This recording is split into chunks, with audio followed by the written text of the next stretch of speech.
Malam pekat menelan pemandian tirta gelap. Gelembung-gelembung aneh mulai muncul dari dasar kolam. Bukan uap panas, tapi bisikan-bisikan dingin yang menggigilkan tulang.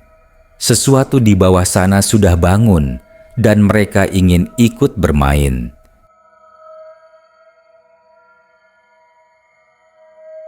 Malam baru saja menelan cahaya terakhir dari matahari saat Arya, Rian, dan Lita tiba di sebuah tikungan terjal yang menanjak. Di antara pepohonan rimbun yang seolah menelan jalan, terpampang sebuah plang kayu tua bertuliskan Pemandian Tirta Gelap. Catnya sudah mengelupas, seolah waktu telah mencoba menghapus keberadaannya. Mobil tua milik Arya, sebuah sedan keluaran tahun 90-an yang setia menemani petualangan mereka, tersendat beberapa kali sebelum akhirnya berhasil mencapai area parkir yang sunyi dan berdebu.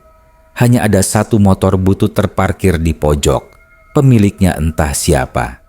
Rian, yang sejak tadi hanya terdiam, akhirnya bersuara, "Yakin kita mau masuk? Dari tadi kita muter-muter dan tempatnya sepi banget." Kelihatan angker. Lita, yang duduk di sampingnya, mengangguk setuju. "Bener banget, Yan. Di peta sih tulisannya cuma buka dari maghrib sampai jam 3 pagi. Tapi kok rasanya aneh ya?" Arya, sang inisiator dari ide gila ini, hanya tersenyum simpul. "Justru itu, kita cari sensasi. Katanya pemandian ini airnya paling bagus di daerah sini. Lagian, kapan lagi kita bisa ke tempat kayak gini? Jangan penakut dong." Mereka bertiga adalah mahasiswa semester akhir yang jenuh dengan tugas dan rutinitas.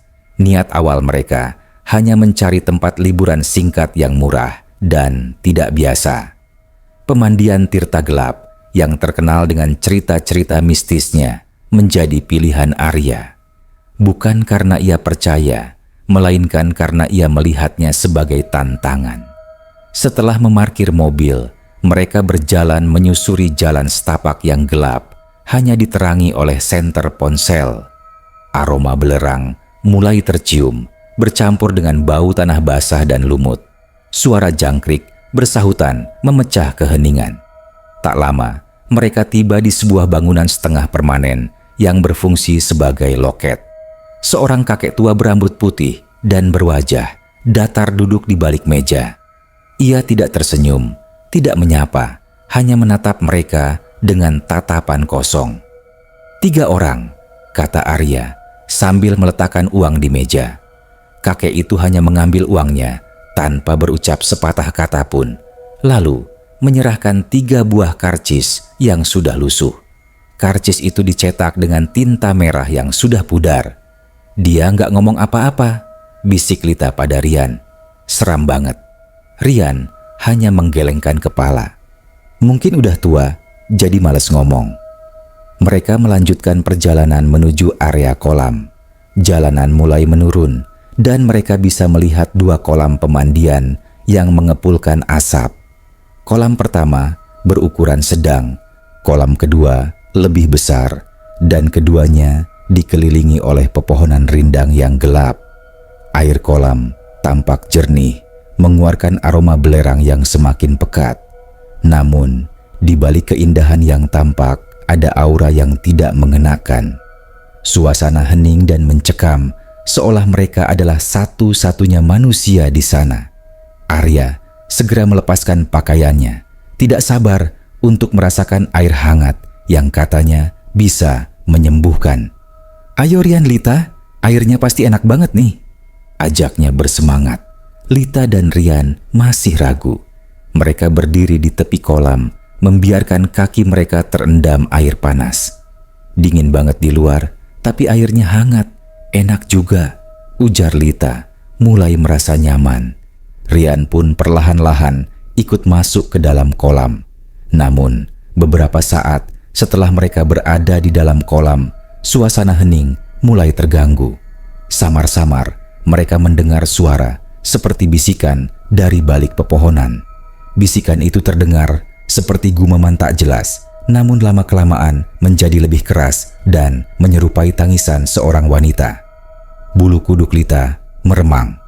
"Kalian dengar itu?" tanyanya. Suaranya bergetar. "Dengar apa?" tanya Rian yang sedang asik memijat lehernya. "Suara tangisan," jawab Lita.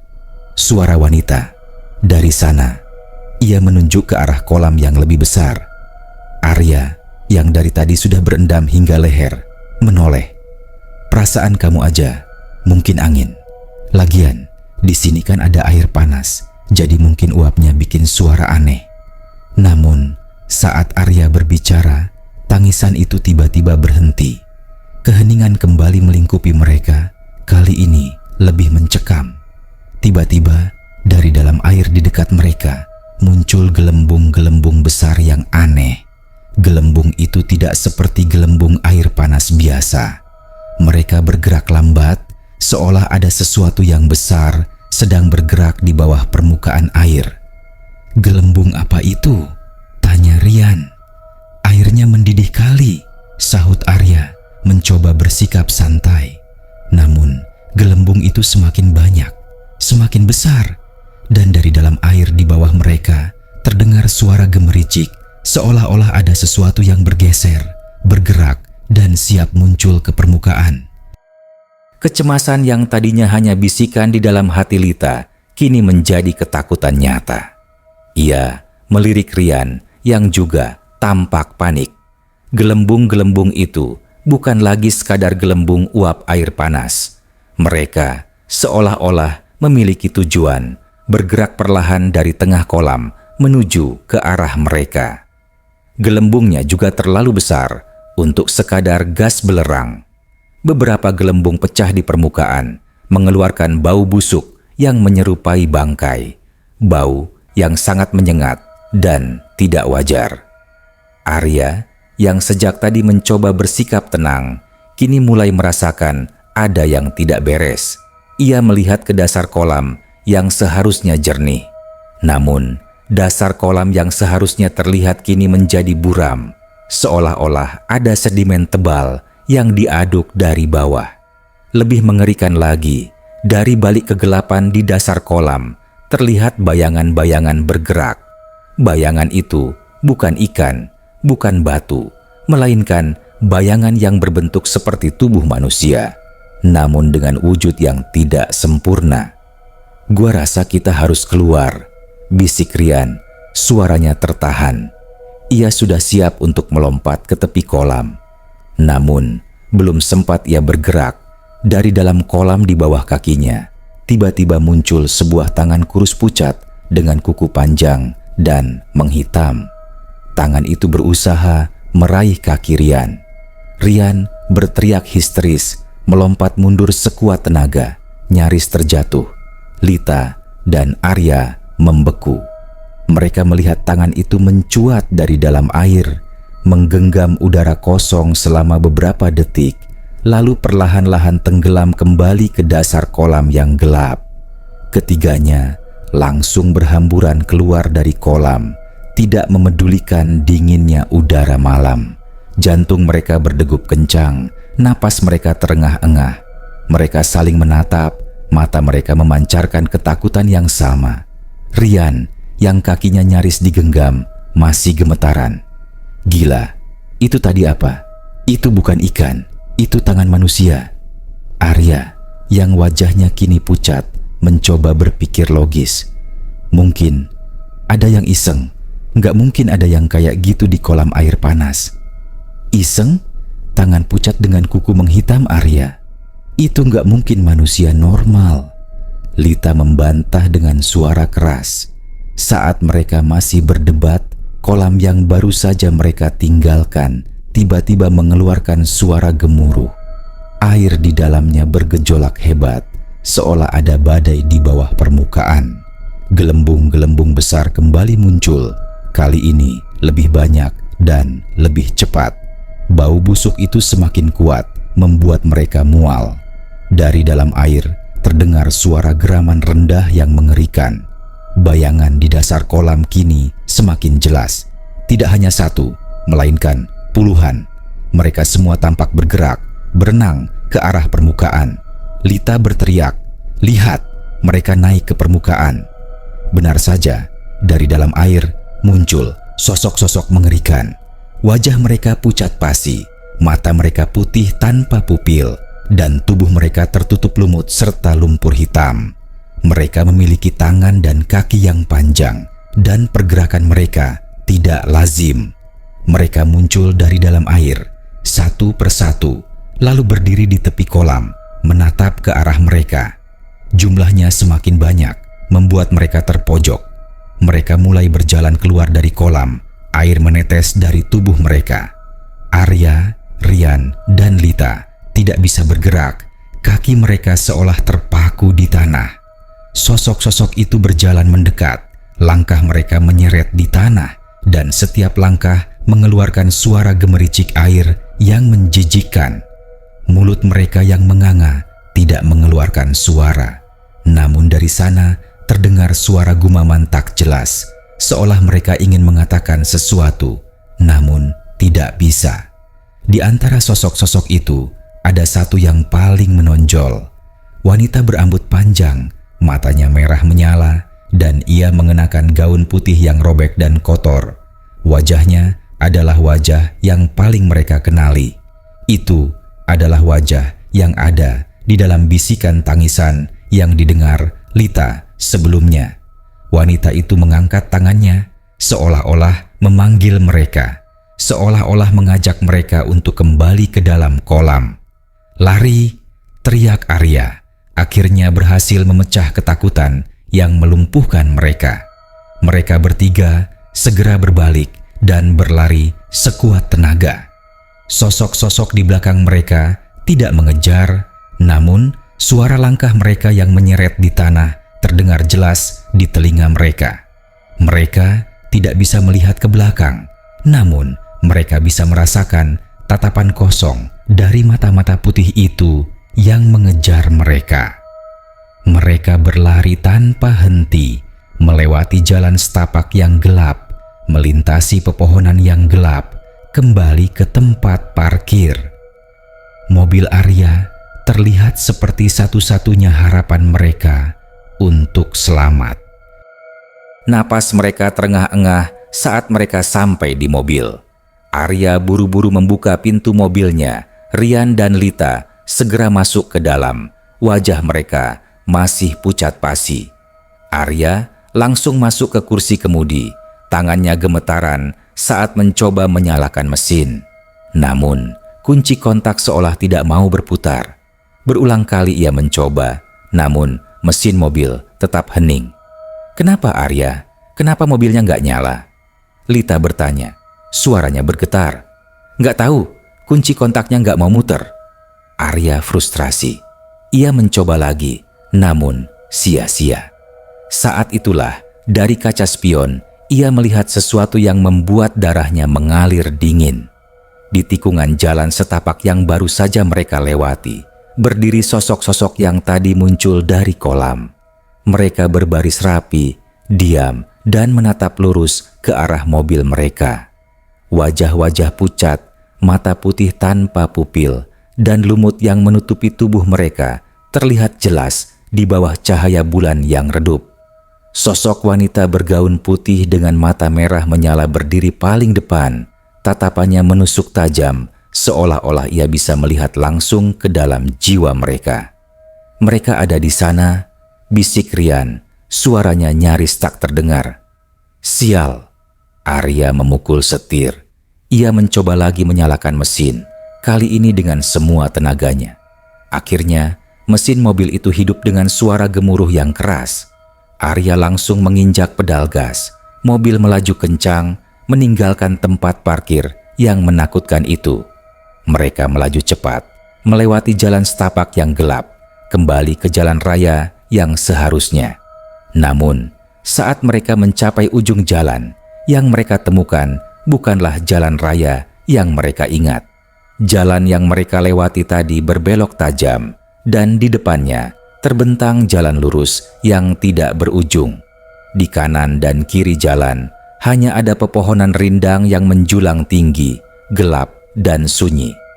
"Ini bukan jalan yang tadi," kata Rian. "Kita salah jalan, Arya. Kita harus putar balik." "Nggak mungkin," sahut Arya. Wajahnya tegang. "Jalan ini cuma satu-satunya. Nggak ada jalan lain." Ia mencoba memutar balik mobilnya. Namun, setiap kali ia mencoba, jalanan di belakangnya tiba-tiba tertutup oleh kabut tebal.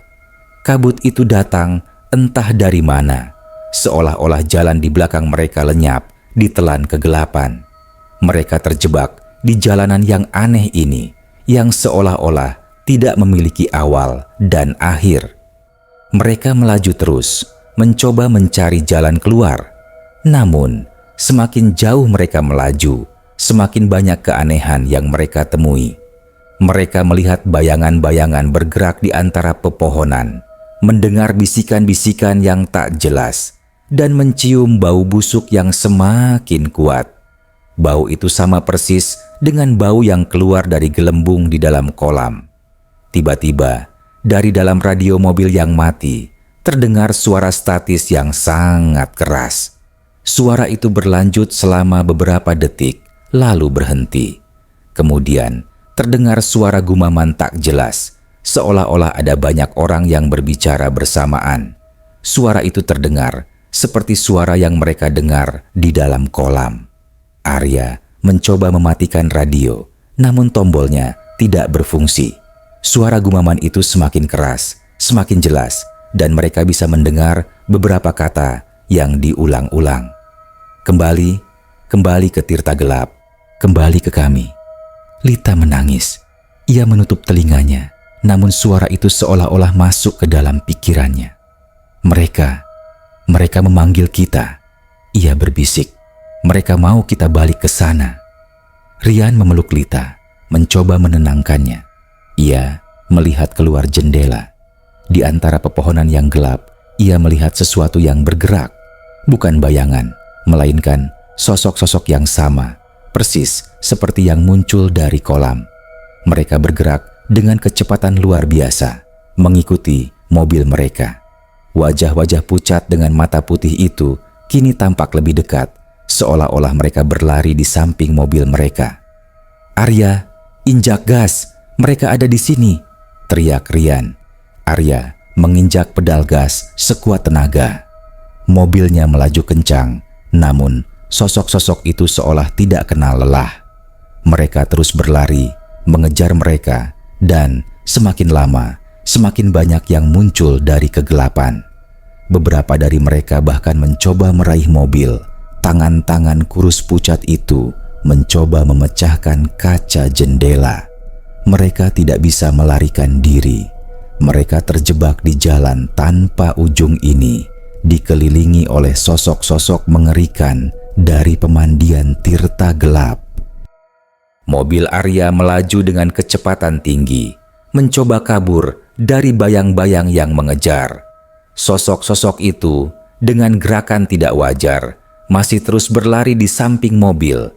Tangan-tangan kurus mereka menggesek-gesek bodi mobil, menciptakan suara yang memekakan telinga. Lita menjerit ketakutan, sementara Rian terus memeluknya erat, berusaha menenangkan. Arya dengan wajah yang sudah sepenuhnya pucat hanya bisa fokus pada jalan di depannya yang seolah tak berujung. Tiba-tiba, di tengah-tengah keheningan malam yang diselingi suara gesekan dan jeritan, terdengar suara benturan keras dari sisi Rian. Sebuah sosok dengan rambut panjang yang acak-acakan berhasil memecahkan kaca jendela samping. Kaca itu pecah berkeping-keping, membuat angin dingin dan bau busuk masuk ke dalam mobil. Rian yang duduk di samping jendela itu terkejut. Sosok itu mengulurkan tangannya, mencoba meraih Rian. "Rian, jauhkan dia!" teriak Arya.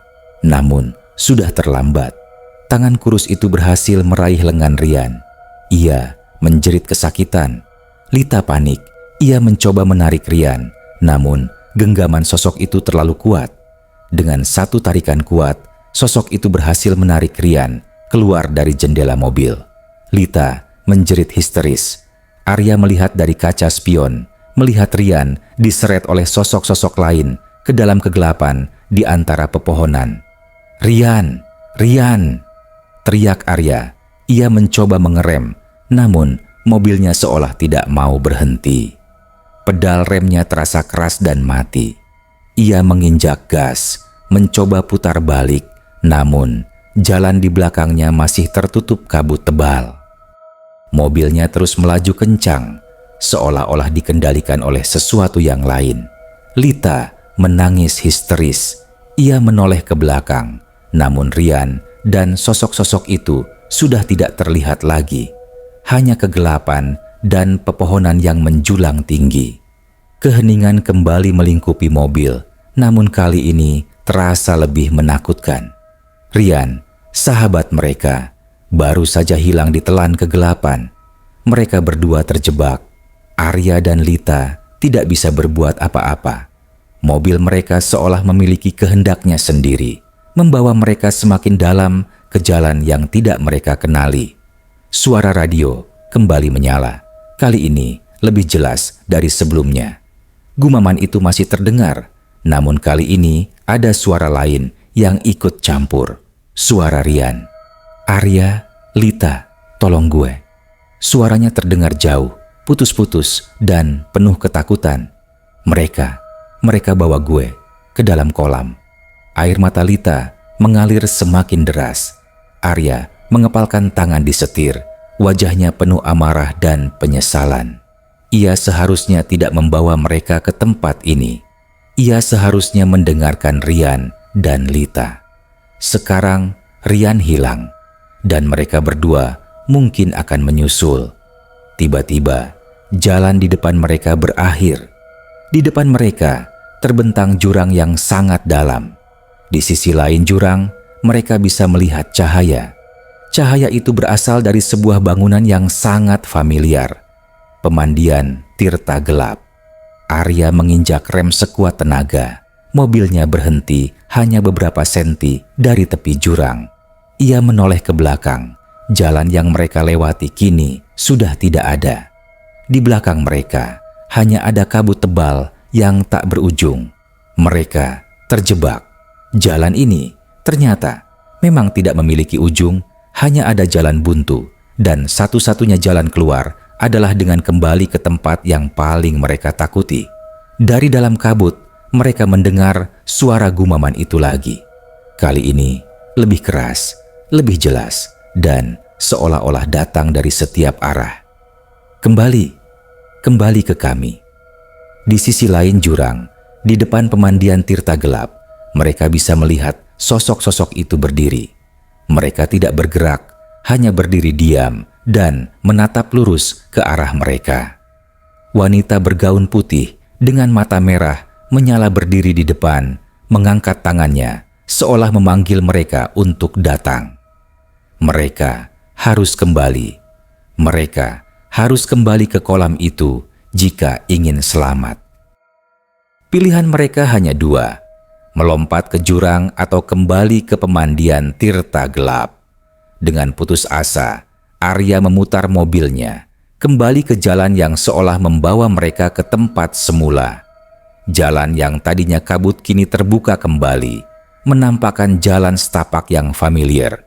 Mereka melaju pelan, kembali ke area parkir yang sunyi dan menakutkan. Saat mereka tiba, mobil Arya mati total. Tidak ada suara, tidak ada cahaya.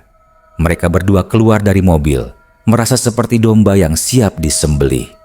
Pemandian Tirta Gelap di hadapan mereka terlihat sama, namun auranya jauh lebih gelap dan mencekam. Aroma belerang bercampur bau bangkai semakin pekat. Mereka berjalan perlahan menuju kolam, di mana mereka bertemu dengan sosok-sosok itu. Tidak ada lagi keraguan atau penolakan. Ketakutan telah menguasai mereka. Mereka melihat kolam yang tadinya terlihat indah kini seperti pintu menuju neraka. Airnya hitam pekat, mengepulkan asap yang bukan lagi uap, melainkan kabut hitam yang menyengat. Sosok-sosok itu masih berdiri di tepi kolam, tidak bergerak. Wanita bergaun putih dengan mata merah menyala menatap mereka. Lita yang masih menangis bertanya dengan suara gemetar. "Apa yang kalian mau dari kami?" Wanita itu tidak menjawab, namun dari mulutnya yang menganga keluar sebuah suara. Bukan suara yang menyeramkan, melainkan suara seorang wanita yang lembut dan sedih. "Tolong." Suara itu mengejutkan Arya dan Lita. Itu bukan suara yang menyeramkan, melainkan suara permohonan. "Tolong kami." Kemudian Lita melihat ke arah wanita itu, ke arah gaun putihnya yang robek. Di dada gaun itu ada sebuah tanda. Tanda yang sama dengan tanda yang ada di karcis mereka, namun dengan detail yang lebih jelas. Tanda itu berbentuk spiral yang dikelilingi oleh simbol-simbol aneh. "Kuncinya ada di bawah," bisik wanita itu. Di dasar kolam. Arya dan Lita saling berpandangan. "Kunci? Kunci apa?" Lita, dengan keberanian yang entah datang dari mana, mendekat ke tepi kolam. Ia melihat ke dalam air yang gelap. Di sana, di dasar kolam, terlihat sebuah cahaya redup. Cahaya itu bergerak, seolah ada sesuatu yang hidup di bawah sana. Tiba-tiba, suara rian terdengar lagi dari dalam air. Kali ini lebih jelas. "Arya, Lita, ambil kuncinya. Cepet, gue nggak tahan." Tanpa berpikir panjang, Arya melepaskan pakaiannya. Lita berusaha menghentikannya. "Arya, jangan, bahaya." "Kita nggak punya pilihan, Lita," jawab Arya, matanya penuh tekad. "Kita harus ambil kunci itu. Ini satu-satunya cara untuk menyelamatkan Rian." Arya melompat ke dalam kolam. Airnya tidak panas, melainkan dingin membeku. Bau busuk itu semakin kuat dan kegelapan di dalam kolam membuat penglihatannya terbatas. Ia menyelam ke dalam, mencari cahaya yang dilihat Lita. Ia berenang turun, semakin dalam, dan tekanan air mulai terasa di telinganya. Saat ia semakin dekat dengan cahaya, ia melihat Rian. Rian tidak diseret oleh sosok-sosok itu. Ia diseret oleh sesuatu yang lebih besar, sesuatu yang tidak bisa ia jelaskan. Sebuah tentakel hitam yang panjang dan tebal melilit tubuh Rian, menyeretnya ke dalam sebuah lubang di dasar kolam. Lubang itu adalah sumber dari cahaya dan bau busuk itu. Di dekat lubang itu, ia melihat sebuah lempengan batu yang besar. Di atas lempengan batu itu terdapat sebuah kunci. Kunci itu terbuat dari perunggu dengan bentuk yang sama, persis seperti tanda di gaun wanita itu. Di atas kunci itu ada sebuah tulisan dalam bahasa kuno. Arya berenang sekuat tenaga, mencoba mencapai kunci itu. Namun, tentakel-tentakel hitam itu mulai bergerak ke arahnya. Ia menghindari tentakel-tentakel itu, berhasil mencapai lempengan batu itu, dan menggenggam kuncinya. Saat ia memegang kunci itu, cahaya dari lubang di dasar kolam itu mulai meredup. Namun, saat ia berbalik untuk naik ke permukaan, ia melihat Rian. Rian tidak lagi bergerak. Wajahnya pucat pasi, matanya putih, dan tentakel-tentakel itu telah menelannya seluruhnya. Arya terkejut, namun ia tidak punya waktu untuk berduka. Tentakel-tentakel itu kini mengejarnya, berusaha menariknya kembali ke dalam lubang. Ia berenang sekuat tenaga, berpacu dengan maut. Ia berhasil sampai ke permukaan dengan napas terengah-engah dan kunci di tangannya. Lita membantu Arya keluar dari kolam. Arya terbatuk-batuk, mengeluarkan air hitam dari mulutnya. Ia menatap Lita dengan mata penuh keputusasaan. Rian sudah pergi." Lita menangis. Kunci di tangan Arya kini mengeluarkan cahaya yang lebih terang. Wanita bergaun putih dengan mata merah itu mendekat, menatap kunci itu dengan tatapan penuh harapan. Bukalah pintu kegelapan." Sambil terisak, Lita meraih tangan Arya yang masih memegang kunci perunggu itu. Cahaya dari kunci itu begitu terang, menerangi seisi area kolam. Arya dengan napas terengah-engah dan tubuh menggigil menatap mata Lita. Ada ketakutan, kesedihan, dan amarah di sana, bercampur menjadi satu. Rian, sahabat mereka, telah tiada. Pengorbanan yang tidak terduga akibat dari petualangan konyol yang mereka mulai. Wanita bergaun putih itu yang kini terlihat lebih transparan menunjuk ke sebuah ceruk di tebing batu yang mengelilingi kolam. Di sana, di antara lumut dan akar pohon, terdapat sebuah pintu kecil yang terbuat dari batu. Pintu itu tertutup rapat dan di tengahnya terdapat lubang kunci yang sama persis dengan bentuk kunci perunggu yang dipegang Arya. Bukalah pintu itu." Suara wanita itu terdengar lirih, seolah sisa-sisa terakhir dari keberadaannya. "Kami terjebak di sini selama berpuluh-puluh tahun." Arya dan Lita mengerti, pemandian ini bukanlah pemandian biasa. Kolam ini, danau ini adalah penjara. Penjara bagi arwah-arwah yang terperangkap di dalamnya. Sosok-sosok pucat yang muncul dari air bukanlah iblis, melainkan korban-korban masa lalu yang terjebak di sana. Mereka tidak menyerang, mereka hanya mencari bantuan. Mereka mencoba berkomunikasi, namun hanya bisa melalui gumaman dan bisikan, hingga akhirnya mereka menemukan cara untuk menunjukkan kunci. Arya berjalan menuju pintu batu itu, diikuti Lita. Dengan tangan gemetar, ia memasukkan kunci perunggu itu ke dalam lubang. Kunci itu pas, seolah-olah memang dibuat untuk pintu itu. Saat ia memutar kunci, sebuah suara gemuruh yang keras mengguncang seluruh area.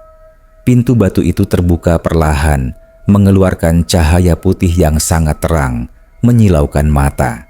Dari dalam pintu, terdengar suara bisikan. Kali ini bukan bisikan yang menakutkan, melainkan bisikan yang penuh rasa syukur. Sosok-sosok pucat yang tadinya berdiri diam di tepi kolam, kini bergerak. Mereka tidak lagi menyeret kaki, melainkan berjalan dengan tenang menuju pintu yang terbuka itu. Satu persatu, mereka masuk ke dalam cahaya. Di antara mereka, Arya dan Lita melihat sosok Rian. Wajahnya tidak lagi pucat, matanya tidak lagi putih. Ia tersenyum, senyum yang tulus, dan melambaikan tangan kepada mereka. "Makasih guys." Suaranya terdengar jelas. Ia berjalan masuk ke dalam cahaya itu, menghilang. Air mata Lita mengalir lagi, namun kali ini bukan air mata ketakutan, melainkan air mata kesedihan dan kelegaan. Mereka telah berhasil. Mereka telah membebaskan semua arwah yang terperangkap di sana, termasuk Rian. Ketika sosok terakhir masuk ke dalam pintu, pintu itu perlahan-lahan tertutup dengan sendirinya.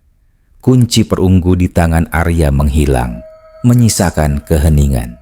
Cahaya dari pintu itu juga menghilang, meninggalkan mereka berdua dalam kegelapan.